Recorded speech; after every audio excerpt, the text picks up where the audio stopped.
السلام علیکم دوستوں، میں ہوں حمزہ علی اور آپ میرے چینل دیکھ رہے ہیں حمزہ سپیکس۔ تو دوستوں، آج میں نیو ویڈیو کے ساتھ آپ کے سامنے حاضر ہوا ہوں۔ تو میرا آج کا ٹاپک جو ہے سیرت حضرت سید سخی سرور رحمۃ اللہ علیہ پارٹ 4۔ اور پارٹ 4 میں آپ کو بتاؤں گا کہ آپ کے پیر جو تھے حضرت سیدنا عبد القادر جیلانی رحمۃ اللہ علیہ، آپ کے بارے میں آپ کو بتاؤں گا۔ تو چلے دوستوں، میں بڑھتا ہوں اپنے ٹاپک کی طرف۔ پہلے میں یہاں ایک شعر پیش کروں گا۔ اولیاء کی گردنیں ہیں آپ کے زیر قدم، یا امام الاولیاء یا غوث اعظم دستگیر رحمۃ اللہ علیہ۔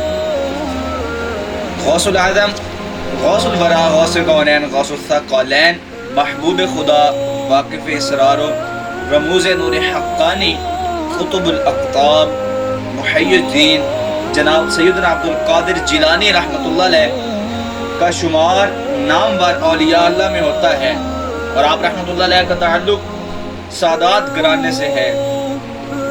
اور آپ رحمۃ اللہ علیہ کے والد گرامی کا جو نام تھا وہ تھا حضرت ابو صالح سید موسیٰ جنگی دوست رحمۃ اللہ علیہ، اور آپ رحمۃ اللہ علیہ حسنی اور حسینی سید ہیں، اور آپ رحمۃ اللہ علیہ کا سلسلہ نسب چند واسطوں سے حضرت سیدنا علی المرتضیٰ سے جا ملتا ہے۔ آپ رحمۃ اللہ علیہ 470 ہجری میں اس دنیا میں تشریف لائے، 18 برس کی عمر میں بغداد شریف تشریف لے گئے، اور اس زمانے کے نامور اولیاء اللہ اور علماء سے کسب فیض حاصل کیا، اور آپ رحمۃ اللہ علیہ حافظ قرآن بھی تھے اور جامع العلوم بھی کے منبع تھے۔ حضور سیدنا غوث العظم حضرت سیدنا عبد القادر جیلانی رحمۃ اللہ علیہ زمانہ کے قطب اور صدیقین کے امام اور عارفین کے لیے حجت و دلیل، حقیقت و معرفت کی روح، کتاب اللہ کے وارث اور حضور نبی اکرم صلی اللہ علیہ وآلہ وسلم کے حقیقی جانشین تھے، اور آپ رحمۃ اللہ علیہ کے فضائل و مناقب بے شمار ہیں۔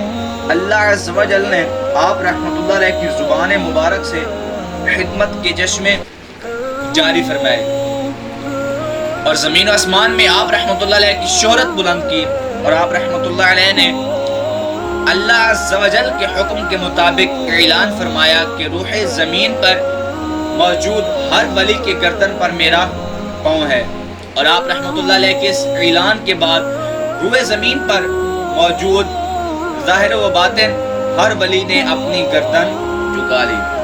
خواجہ خواجگان حضرت خواجہ معین الدین چشتی المعروف خواجہ غریب نواز رحمۃ اللہ علیہ نے جب آپ رحمۃ اللہ علیہ کا یہ اعلان سنا تو اپنا سر مبارک عقیدت سے جھکا لیا اور کہا کہ سب کی گردنوں پر آپ رحمۃ اللہ علیہ کا پاؤں ہے، لیکن میرے سر پر آپ رحمۃ اللہ علیہ کا پاؤں ہے۔ حضور نبی اکرم صلی اللہ علیہ وآلہ وسلم اور حضرت سیدنا علی المرتضیٰ رحمۃ اللہ علیہ اکثر و بیشتر آپ رحمۃ اللہ علیہ کی مجلس میں حاضر ہوتے تھے، اور آپ رحمۃ اللہ علیہ کی روحانی تربیت فرماتے تھے۔ حضرت خضر علیہ السلام رحمۃ اللہ علیہ بھی آپ رحمۃ اللہ علیہ کی مجلس میں حاضر ہوتے، اور آپ رحمۃ اللہ علیہ ان سے بھی روحانی فیوز و برکات حاصل کرتے تھے، اور آپ رحمۃ اللہ علیہ کی مجلس میں فرشتوں اور جنات کی ایک کثیر تعداد شریک ہوتی تھی، اور آپ رحمۃ اللہ علیہ فرماتے تھے کہ جب تک مجھے اللہ عز و جل کا حکم نہ ہو میں گفتگو نہیں کرتا، اس لیے جب بھی میرا کلام سنو اس کی تصدیق کرو۔ حضور سیدنا غوث العظم حضرت سیدنا عبد القادر جیلانی رحمۃ اللہ علیہ نے ابھی ہوش بھی نہ سنبھالا تھا کہ آپ رحمۃ اللہ علیہ کے والد ماجد حضرت سید ابو صالح موسیٰ جنگی دوست رحمۃ اللہ علیہ وصال پا گئے، اور آپ رحمۃ اللہ علیہ بچپن میں ہی یتیم ہو گئے، اور آپ رحمۃ اللہ علیہ کے نانا حضرت سید عبد السمعی رحمۃ اللہ علیہ نے اپنے یتیم نواسے کو اپنے زیر سایہ لے لیا، اور آپ رحمۃ اللہ علیہ کی پرورش پر خصوصی توجہ دینا شروع کر دی۔ حضور سیدنا غوث العظم حضرت سیدنا عبد القادر جیلانی رحمۃ اللہ علیہ کے فرزند حضرت سید عبد الرزاق رحمۃ اللہ علیہ کا بیان ہے کہ جب میرے والد گرامی بچپن میں کھیل کود کا ارادہ کرتے تو انہیں ایک غیبی ندا سنائی دیتی، اے خدا کی برکت دی ہوئے میری طرف آ، میں نے تجھے اپنے لیے پیدا کیا ہے، کھیل کود کے لیے پیدا نہیں کیا۔ اس آواز کو سن کر آپ رحمۃ اللہ علیہ گھبرا جاتے تھے۔ حضور سیدنا غوث العظم حضرت سیدنا عبد القادر جیلانی رحمۃ اللہ علیہ نے ناموافق حالات میں اپنی تعلیم جاری رکھی۔ کتب سیر میں یہ بات پایا ثبوت نہیں پاتی کہ آپ رحمۃ اللہ علیہ نے اپنی ابتدائی تعلیم کس عمر میں شروع کی۔ اس زمن میں حضور سیدنا غوث العظم حضرت سیدنا عبد القادر جیلانی رحمۃ اللہ علیہ کا بیان ہے کہ میں 10 برس کی عمر میں اپنے شہر کے مکتب میں حصول علم کے لیے جایا کرتا تھا، اور اس وقت میرے ساتھ ملائکہ بھی ہوتے تھے جو میرے آگے پیچھے میری حفاظت کی غرض سے چلتے تھے۔ جب میں مدرسہ میں پہنچتا تھا تو وہ بارہا یہ منادی کرتے تھے کہ اللہ کے ولی کے لیے جگہ خالی کر دو، چنانچہ وہ میرے لیے جگہ خالی کر دے۔ ایک مرتبہ میں نے ایسے شخص کو دیکھا جس نے فرشتوں کی آواز سن کر کہا کہ یہ نہایت معزز گھرانے کا فرد ہے، اور عن قریب اس کو وہ عظمت حاصل ہوگی کہ جس میں کوئی مزاحمت نہ ہوگی، اور اس کو ایسا قرب نصیب ہوگا کہ اس کو کوئی فریب نہ دے سکے گا۔ پھر 40 برس بعد میں نے اس شخص کو پہچانا، وہ شخص ابدالوں میں سے تھا۔ حضور سیدنا عبد القادر جیلانی رحمۃ اللہ علیہ نے اپنی عمر کے ابتدائی 17 برس اپنے آبائی شہر میں ہی گزارے اور وہیں پر تعلیم حاصل کی۔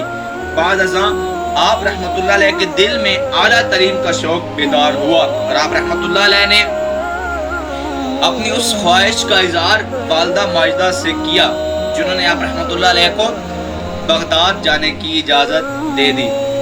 آپ رحمۃ اللہ علیہ 477 ہجری میں 18 سال کی عمر میں والدہ ماجدہ کی اجازت کے بعد بغداد روانہ ہوئے۔ آپ رحمۃ اللہ علیہ فرماتے ہیں کہ جب میں بغداد کے لیے روانہ ہونے لگا تو والدہ ماجدہ نے مجھ سے فرمایا کہ تمہارے والد نے ترکہ میں 80 دینار چھوڑے تھے، 40 دینار تمہارے بھائی کے لیے ہیں اور 40 دینار تمہارے لیے ہیں۔ تمہارے دینار میں نے تمہاری قمیض کے اندر سی دیے ہیں۔ میں نے والدہ ماجدہ سے نصیحت کی، درخواست کی، تو انہوں نے فرمایا کہ اللہ عز و جل کے احکامات کی پابندی کرنا، حرام سے پرہیز کرنا، تقدیر الہی پر راضی رہنا، اور خواہ کیسے بھی حالات ہوں جھوٹ نہ بولنا۔ میری والدہ اس بات کو جانتی تھی کہ بغداد میرے لیے ایک نیا شہر ہے اور وہاں میرا کوئی دوست یا ساتھی یا غمخوار موجود نہیں ہے، اس لیے انہوں نے ایک سادہ لینے کے بعد مجھے اللہ کے سپرد کر دیا۔ حضور حضرت سیدنا عبد القادر جیلانی رحمۃ اللہ فرماتے ہیں کہ میں بغداد جانے کے لیے قافلہ میں شامل ہو گئے، تو جب یہ قافلہ شہر کے حدود سے باہر نکلا تو راستہ میں 7 لٹیروں نے قافلہ پر حملہ کر دیا اور قافلے کا تمام مال و اسباب لوٹ لیا۔ لوٹ مار کے دوران ایک شخص آپ رحمۃ اللہ علیہ کے پاس آیا اور پوچھا کہ اے لڑکے تیرے پاس کیا ہے؟ میں نے اسے بتایا کہ میرے پاس 40 دینار ہیں۔ وہ شخص میری بات کو مذاق سن کر آگے بڑھ گیا۔ اس کے بعد ایک اور شخص میرے پاس آیا اور اس نے بھی مجھ سے یہی پوچھا، اور میں نے اسے بھی یہی بتایا کہ میرے پاس 40 دینار ہیں۔ وہ شخص بھی میری بات کا مذاق اڑا کر آگے بڑھ گیا۔ کچھ دیر بعد یہ دونوں لٹیرے اپنے سردار کے پاس گئے اور اسے میری بات بتائی۔ اس سردار نے مجھے بلایا اور کہا کہ کیا واقعی تمہارے پاس 40 دینار ہیں؟ میں نے اسے بتایا کہ ہاں، میری بغل کے نیچے سلے ہوئے ہیں۔ اس نے قمیض کو ادھیڑ کر دیکھا تو اس میں 40 دینار برآمد ہوئے۔ وہ سردار حیران ہوا اور اس نے مجھ سے کہا کہ تم نے اسے راز کیوں نہیں رکھا؟ تمہیں سچ بتانے کی کیا ضرورت تھی؟ میں نے جواب دیا کہ میری والدہ نے سفر پر نکلتے وقت اس بات کی نصیحت کی تھی کہ بیٹا جیسے بھی حالات ہوں تم جھوٹ نہ بولنا۔